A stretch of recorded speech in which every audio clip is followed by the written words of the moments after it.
Class, our discussion for today will be about remedies. And as you notice, sinulat ko na sa board yung lecture natin para mas maging organized yung discussion natin for today. Okay? Now class, very important yung topic na to because marami lumalabas na questions about remedies in the actual CPA board exam. So kaya kailangan i-master natin to.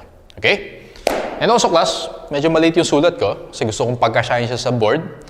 And yan lang yung mga kailangan mong tandaan about remedies. So babasahin ko na lang later para sure ako na naintindihan yung handwriting ko.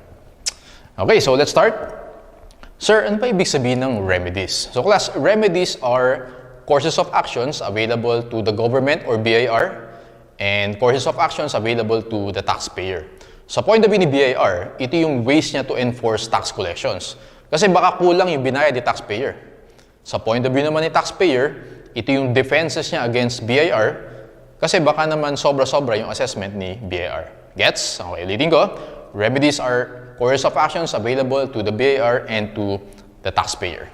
Okay, now, taxes in the Philippines are self-assessing.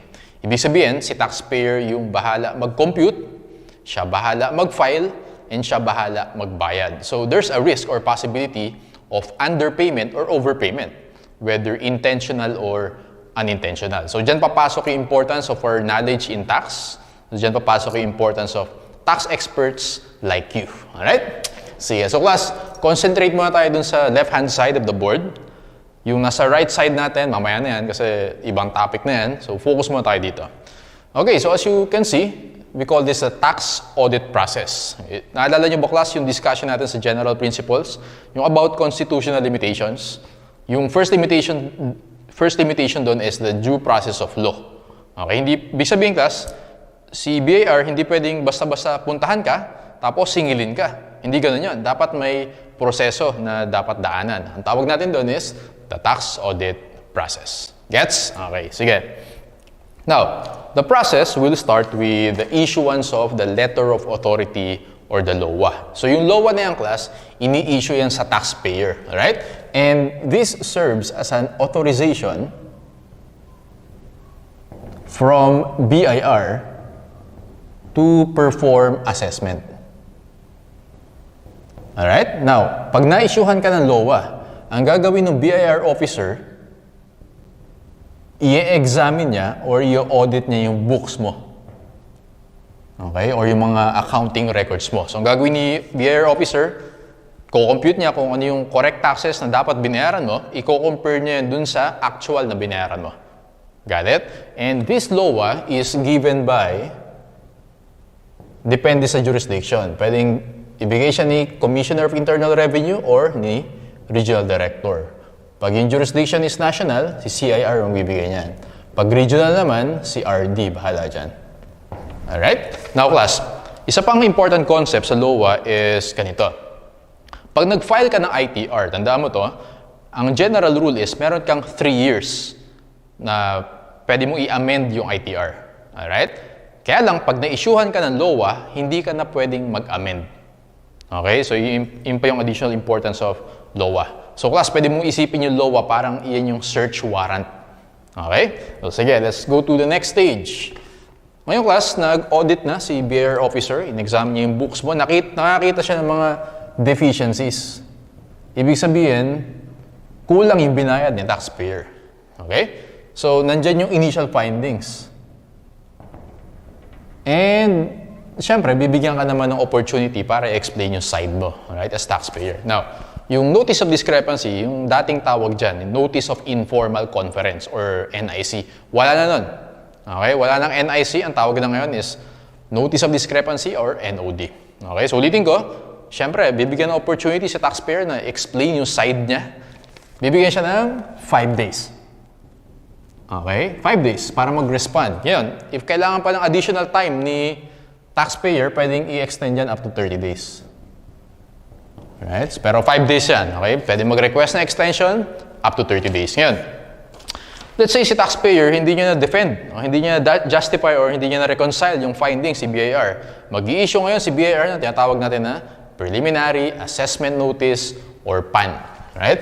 Nasa PAN, yung content niyang class, nandiyan yung findings. Okay, nandiyan yung surrounding facts. And very important, nandiyan dapat yung basis. Okay? Basis, for example, laws, rules, and regulations. Yan yung content ng preliminary assessment notice. Ibig sabihin, yung findings facts, ibig sabihin ng basis, for example, ano yung na-violate mo sa tax code, ano yung na-violate mo sa mga revenue regulations, and so on and so forth. So, ulitin ko, yan yung content ng preliminary assessment notice or PAN. Alright? Now, si taxpayer, meron siyang 15 days to respond. Okay? Diyan sa PAN. Alright? So, ngayon, let's say si taxpayer, hindi siya nag-respond. O kaya naman, yung response niya without merit. Alright? So, next na gagawin ni BIR is issuance of the formal letter of demand, FLD, or the final assessment notice or FAN. Kaya siya tinawag na final because iyan na yung letter of demand. Okay? Demand for payment na yan. Demand for payment. Okay? And yung content niyang class, nandiyan rin yung facts, laws, rules and regulations na basis ni BIR. Alright? Ayan. So, nandiyan plus yung amount na kailangan bayaran ni taxpayer plus yung deadline. Kailan niya dapat bayaran yan. Alright? Nandun yan sa FAN.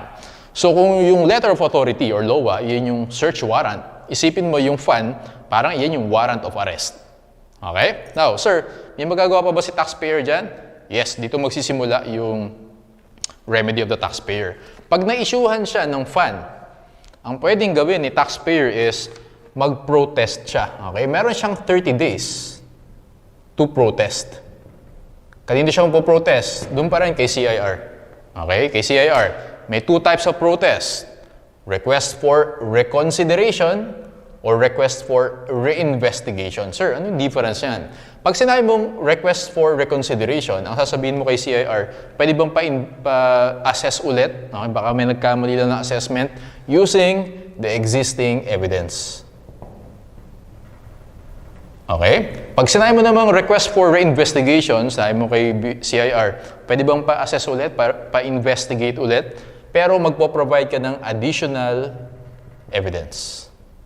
Ulitin ko, pag reconsideration, gagamitin yung existing evidence.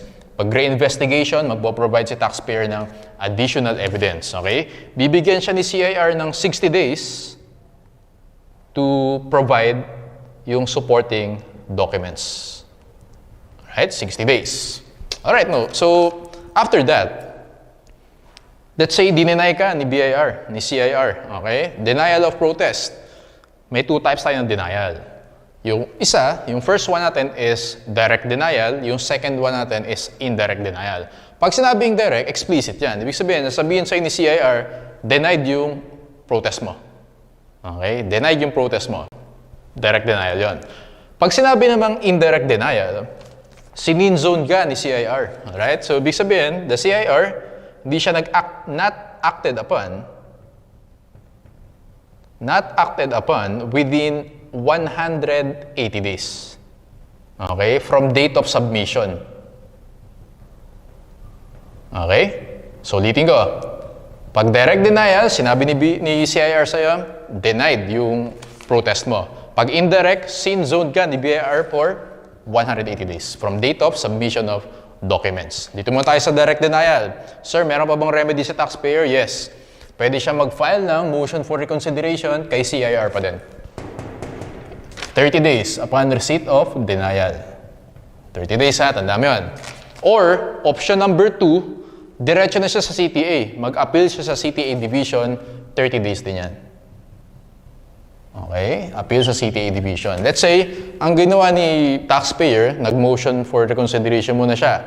Pag dinenay ulit siya ni CIR, meron siyang 30 days to appeal to the CTA division. So, as you notice, puro 30 days. Okay? Now, paano sir pag indirect denial, hindi ako pinansin ni CIR for 180 days? Pwede mong hintayin. Await final decision hanggang mag-decide si CIR. Well, di natin alam kung kailan yun. Pero pwede mong hintayin yun. Or, pwedeng option mo, diretso ka na sa mag-appeal sa CTA division. Alright? So, pag ang ginawa class, naghintay ka sa final decision, tapos dinenay ka bigla ni CIR, meron kang 30 days to appeal. Okay? Dito naman, pag gusto mong dumiretso sa CTA division, meron ka ding 30 days. Upon yung expiration nung 180 days. Okay? So, let's say 180 days, hindi ka pinansin ni CIR. After that, meron ka pang 30 days. So, 210 days basically para mag-appeal ka dun sa CTA division. Okay? So, class, sulat mo muna. Yung mga pinagsusulat ko dyan sa board, later, i-apply natin yan sa handouts natin para mas malinaw. Alright? So, hopefully, nakaka-follow ka. Sige. So, yan siya. Alright. So, sige. Let's say, class, dininay ka ng CTA division. Meron pa bang pwedeng gawin si taxpayer? Yes. Pwede ulit siya mag-appeal. Okay? Meron siyang 15 days to appeal sa CTA and bank. Sir, what do you mean by CTA and bank? Meron kang CTA division, tapos may CTA and bank ka dyan. Kaya class, nilagay ko dito yung structure ng CTA. Okay? Yung Court of Tax Appeals, ganito yung structure niya. Remember this. Meron kang presiding justice, isa. Meron kang associate justices, 8. Okay? 1 plus 8, total of 9 justices yung nasa CTA. Okay? And yung CTA is composed of 3 divisions. First division, second division, third division. Kung meron kang 9 justices, meron kang 3 divisions, 9 divided by 3, merong 3 justices each division. Pag sinabi kong mag-appeal sa CTA division, dito yon, division level yon. Okay? First, second, or third. Ngayon, pag dininay ka niyan ng division level, pwede ka mag-appeal sa CTA and bank. Pag sinabing and bank, involve lahat ng justices. Involve lahat ng divisions. Got it? Ayun. So, pwede kang mag-appeal. Let's say, dininay ka ng CTA and bank. Meron pa bang pwedeng gawin? Yes, meron pa. Meron kang 15 days to appeal sa Supreme Court Division. Okay? Sir, ano yung Supreme Court Division? Kaya nilagay ko rin dito, class, yung structure ng Supreme Court. Okay? Meron kang isang Chief Justice. Meron kang 14 Associate Justices. Total of 16 Justices. Now, same for CTA. Ilan ba to? 1 plus 4, 15 justices, okay? So, same for CTA, meron kang 3 divisions. So, 15 divided by 3, that's 5. Got it? First division, second division, third division. Dito, ang nag-deny sa'yo, yung division level. Pwede mo siyang i-elevate sa Supreme Court and bank. Pag sinabing Supreme Court and bank, involve lahat ng justices, involve lahat ng divisions. Okay? Yan siya. 15 days ulit. So, puro 15 days. Okay, to appeal. Ngayong class, let's say, dininay ka ni Supreme Court and bank. Wala na. Wala ka ng remedies. Naubos na yung remedies mo. Collection na. Kailangan mo ng bayaran si BIR. So, the assessment shall be final, executory, and demandable. Okay, so dito mag-e-end yung remedy ni taxpayer. Alright, so hopefully class, nakafollow ka dun sa sa process natin. Pero again, i-apply natin siya sa handouts natin later. Okay? So, try mo munang isulat yung mga pinaglalagay ko sa board. Alright, so let's go to sa right side naman tayo, class. Now, sir, ano ibig sabihin ng prescription period? Ganito yung kasi, class. Si BIR, di ba, pwede siya mag-assess, pwede siya mag-collect. Tama? Assessment, collection. Pero yung right ni BIR to assess and collect, hindi yan forever. Nag-e-expire yan. Kaya may tinatawag tayong prescription period. Kasi naalala niyo ba yung discussion nyo sa Oblicon? Di ba one of the ways to extinguish an obligation is through prescription? Tama? So, ibig sabihin, expiration. Ngayong class, i-divide natin sa two, yung assessment and collection. Okay. So, hanggang kailan pwede mag-assess si BIR? Ang rule natin, ganito. Tignan mo muna, class, kung pag yung ITR ni taxpayer is not fraudulent, 3 years. Okay? Pag naman fraudulent or walang final na ITR, 10 years yan. Okay? So, ganun yung rule natin, class. Doon muna tayo sa 3 years. 3 years ang rule natin, actual filing or deadline for filing, whichever is later. Okay? So, ano ibig sabihin nun? Ganito yan, class. Ano ba yung actual filing? Let's say, dito ko lalagay, yung actual filing, let's say maaga nag-file si taxpayer, pwede naman yan. Let's say this is March 31. March 31, 2021. Ano ba yung deadline for filing? Alam natin, class, yan yung April 15. Tama? April 15, 2021. Now, so nakalagay dyan, whichever is later. So, ibig sabihin, ito yung actual, ito yung deadline, ito yung later. Tama? So, si BIR, pwede siyang mag-assess 3 years. Ibig sabihin, plus 3, April 15, 2024. Okay? So, hanggang dyan siya pwede mag-assess. April 15, 2024. Ngayong class, let's say, late yung filing ni taxpayer. Let's say, instead of March 31, July 31, for example lang. Ibig sabihin, si BIR pwede siya mag-collect up to July 31, 2024. Again, whichever is later. Para matandaan niyo yan, tandaan nyo, mas favorable kay BIR pag the longer the assessment period. Got it? Kaya whichever is later. Alright, so, erase natin para hindi may susulat pa tayo dyan later.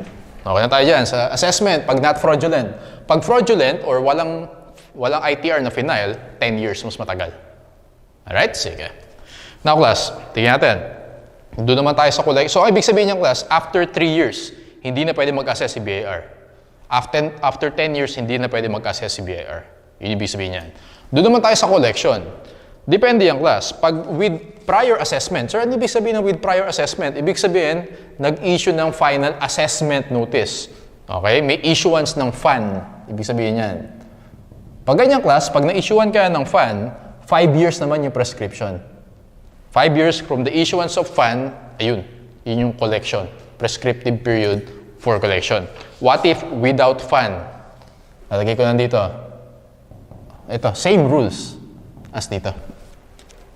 Nagets niyo yan? Pag without prior assessment, pag walang in-issue na FAN, yun yung magpe-prevail. Okay? Pag hindi fraudulent, 3 years. Pag fraudulent or walang return na final, 10 years. Ulitin ko, ito, same rules as this one. Gets? Okay. Now, meron tayong 2 methods of collection. May tinatawag tayong administrative remedies and judicial remedies. Dito muna tayo sa administrative remedies. Distraint and levy. So, ano yung distraint? Basically, class, yung distraint is seizure of personal property. Personal property. Okay? So, kukunin ni BIR yung personal property mo as payment. Yun yung ibig sabihin ng distraint. And ang important pa, class, sa distraint is yung right of preemption. Naalala niyo yung right of preemption sa law on, I think law on sales to, no? Pag right of preemption, ibig sabihin, si taxpayer, siya yung priority na bilhin yung property. Kasi mangyayari dyan, class, pag siniz yung personal property mo, di ba binibenta yan sa auction? Tama? Pag may right of preemption, ikaw yung priority na bumili. Ibig sabihin nun. Now, may 2 types tayo na distraint. Alright? Merong actual. Pag actual, class, basically, meron kang physical seizure. Okay? Physical seizure, and then ibebenta siya sa public auction. Ngayon, yung proceeds na makukuha sa public auction, yun yung pumbabayad ng tax. Ganun siya. Ngayon naman, class, meron tayong tinatawag na constructive distraint. So, ano yung constructive distraint? Ibig sabihin niya, class, si taxpayer, magsasign siya ng agreement, sign an agreement, okay, not to dispose yung property. Basically, ipe-preserve niya. Alright, so ulitin ko. Magsasign siya ng agreement na hindi niya i-dispose yung property. Okay, basically, ipe-preserve niya. Sir, tuwing kailan na may constructive distraint, punta tayo sa G-sheets natin. So, open niyo yung G-sheets natin, class. Yun yung first item na makikita niyo dyan. Okay, merong 4 instances wherein ang gagawin mo is constructive distraint rather than actual distraint. Letter A, the taxpayer is retiring from any business. B, he intends to leave the Philippines. May plano siyang umalis. Removes his property therefrom and performs any act tending to obstruct the proceeding for collecting the tax. Ayan.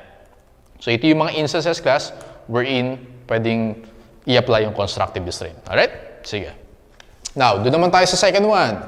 Levy. Pag levy naman, class, ito naman yung about real property.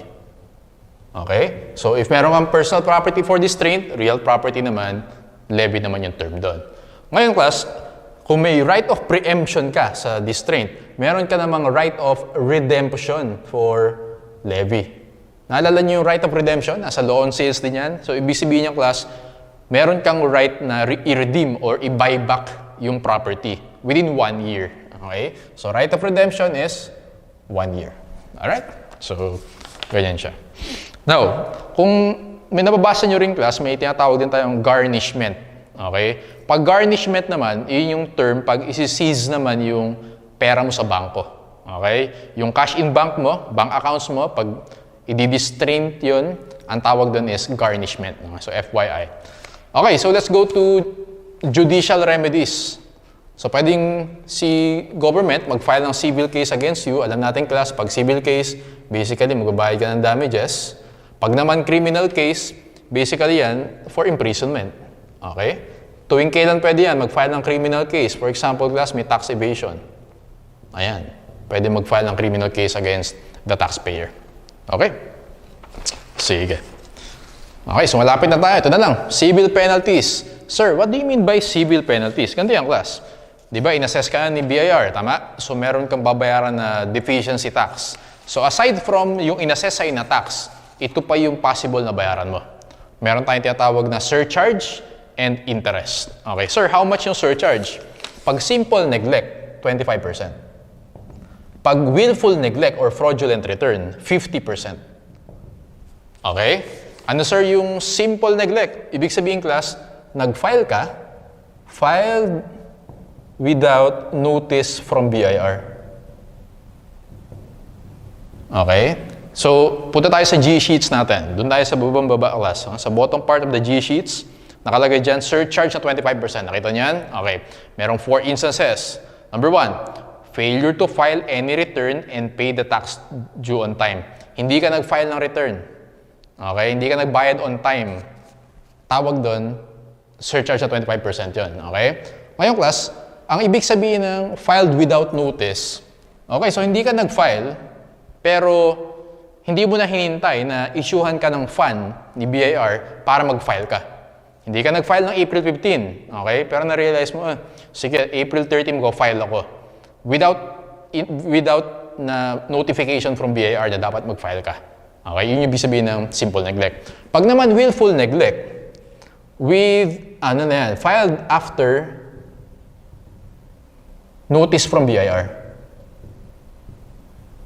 Okay? Nag-gets nyo yung difference, class? Yung isa, hindi ka sinabihan ni BIR. Okay? Ikaw yung may initiative na mag-file.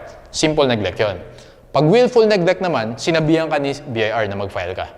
Gets? Okay. So, 25% and 50%. Now, let's continue. Number 2, filing a return with an internal revenue officer other than those with whom the return is required to be filed, unless authorized by the CIR. Wrong venue.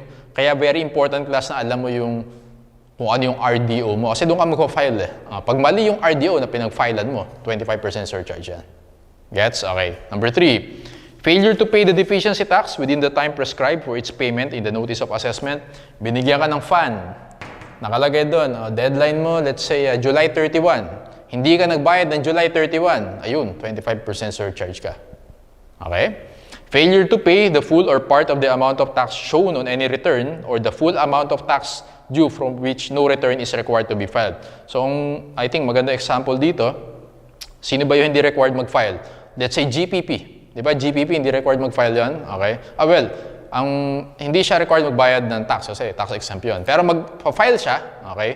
Magpa-file siya para ma-match yung sa i-declare ni partners ng share nila sa income. Tama? So ngayon, pag ang nangyari doon, hindi siya nag-file, both sila, or isa sa kanila, ayun, meron silang surcharge na 25%. So tandaan mo lang, class, pag simple neglect, hindi nagbayad on time. Alright? Sige, so let's go to 50% willful neglect and then fraudulent return. Sir, paano masasabi na fraudulent return? Tandaan mo, class, ganito yan. Considered siya as fraudulent if overstated yung deductions, di ba? Pag overstated the deductions, bababa yung tax mo. Or understated yung gross income by at least 30%. Ayun, at least 30% considered siya as substantial. Fraudulent na yan. 50% surcharge siya. Okay? Sige. Now, may isa pa. Interest. Okay? Meron tayong tinatawag na deficiency interest, delinquency interest.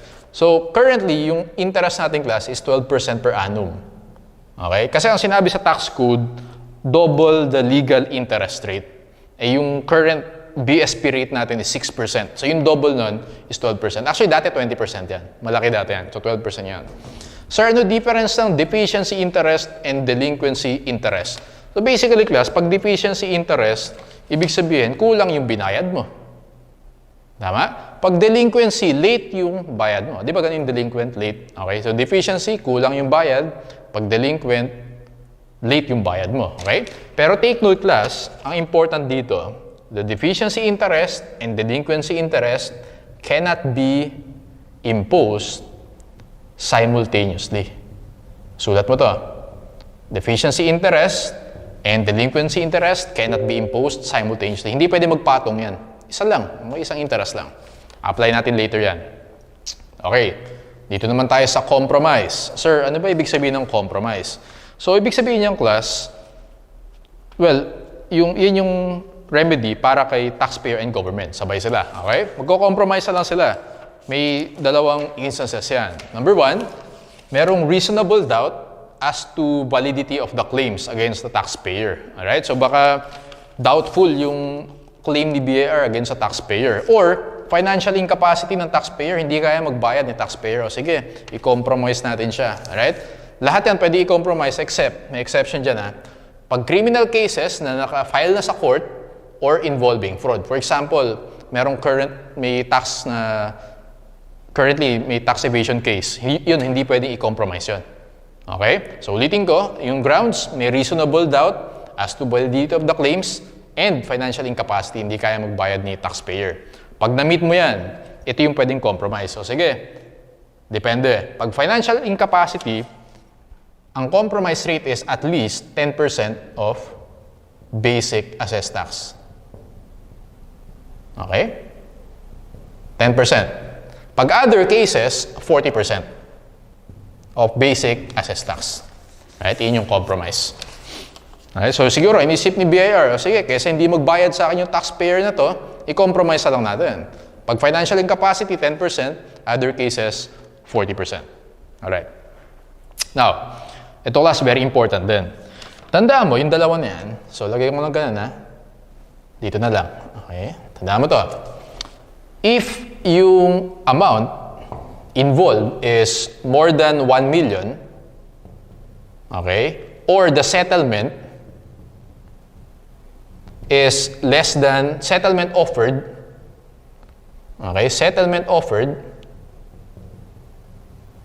is less than minimum, okay, or sinasabi ni taxpayer, o sige, pwedeng less than 10% or pwedeng less than 40%.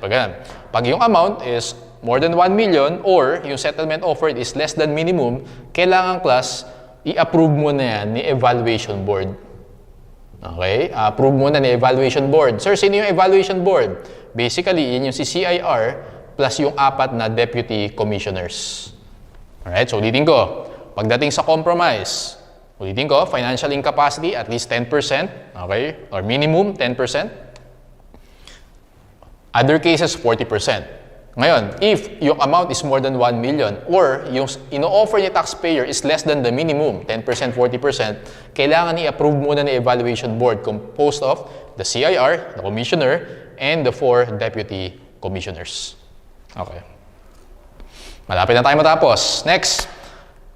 Abatement or cancellation. So, ibig sabihin, wag na lang natin singilin si taxpayer. Tuwing kailan? Dalawa yung grounds. Pag yung tax appears to be unjustly or excessively assessed, okay, sobra-sobra yung assessment kay taxpayer, or yung cost, mas malaki pa sa collection. Yung gagastusin mo para makapag-collect, mas malaki pa sa i-collect natin. So, hindi cost beneficial. Pag ganun, i-cancel na natin. Wag na natin singilin si taxpayer. Got it? Alright, so class, balik muna ako dito. Pag financial incapacity, tandaan mo to. Kung naalala mo yung bank secrecy laws mo discussion sa RFBT, pag bank secrecy or pag financial incapacity, iyan yung isa sa exception doon. Okay? Ina-allow mo o bini-waive mo yung right for bank secrecy. Hahayaan mo si CIR na i-inquire yung bank deposits mo. Actually, dalawa yung related sa tax eh. Financial incapacity and yung determination of yung gross estate ni dissident. Naalala niyan? So pag namatay, di ba may gross estate tax. Para malaman kung how much yung amount dun sa bangko, dapat i-waive mo yung bank secrecy. Okay? Para malaman how much yung gross estate. Siyempre, yun yung magiging basis of estate tax. Na-mention ko lang, so related yan sa RFBT. Alright, so last one is refund of taxes. What if naman, class, si taxpayer, sobra yung bayad niya? Ano yung remedy ni taxpayer? Pwede siya mag-claim ng refund or credit. Pag refund, siyempre, makukuha niya yung pera. Pag credit, pwede niyang ipang-offset next time sa taxes niya. Diba ganun yung credits? Alam niyo yan? Pwede mo i-minus sa tax due mo yun. to get the tax payable. Okay? Pambawas ng tax mo yan. Ngayon, hanggang kailan, sir, pwede mag-claim for refund? Tandaan mo, class. 2 years from date of payment. Date of payment. 2 years, ha? Very important yan. Ngayon, dinenay ka ng CIR. Hindi ka ni-refund. Okay, pwede kang mag-appeal ng 30 days. 30 days to the CTA. Okay, mag-petition ka for refund to CTA. Got it? Pero take note, dapat, ito important to yung appeal mo kay CTA must be within 2 years. Okay, from date of payment. Ito. So, ganito yung class. Ulitin ko, yung claim for refund, 2 years from date of payment, dapat mag-file ka ng refund kay CIR. Okay?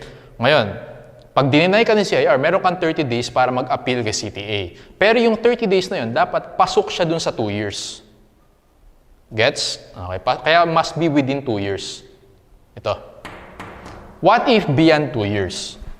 Beyond 2 years, pwede ka pa ba mag-file kay CTA? Hindi na pwede. Pero pwede kang mag-file ng motion for reconsideration kay CIR for 30 days. Ulitin ko, medyo nakakalito yun. So listen very carefully, last na to. Pag mag-file ka ng refund, ang general rule natin, 2 years from the date of payment mo ng tax, mag-apply ka ng refund kay CIR. Pag DNI na CIR, meron kang 30 days para mag-appeal kay CTA. Pero yung 30 days na yun, dapat pasok siya sa 2 years. Sir, what if hindi pasok sa 2 years? Meron pa bang remedy? Yes, last one. Ang remedy, pag beyond 2 years, mag-file ka ng motion for reconsideration kay CIR. Hindi ka na pwede mag-file ng appeal kay CTA. Ito na lang yung pwede mong gawin. Pag dininay ka ng CIR dyan, wala na. So, wala kang ma-refund. Okay? Sige. Sige ka. So, ayan. Yan ang kailangan mo tandaan for remedies. So, hindi ko i-erase yan kasi gusto ko magre-refer tayo dyan sa handouts natin. But before we answer our handouts, let's have a short break.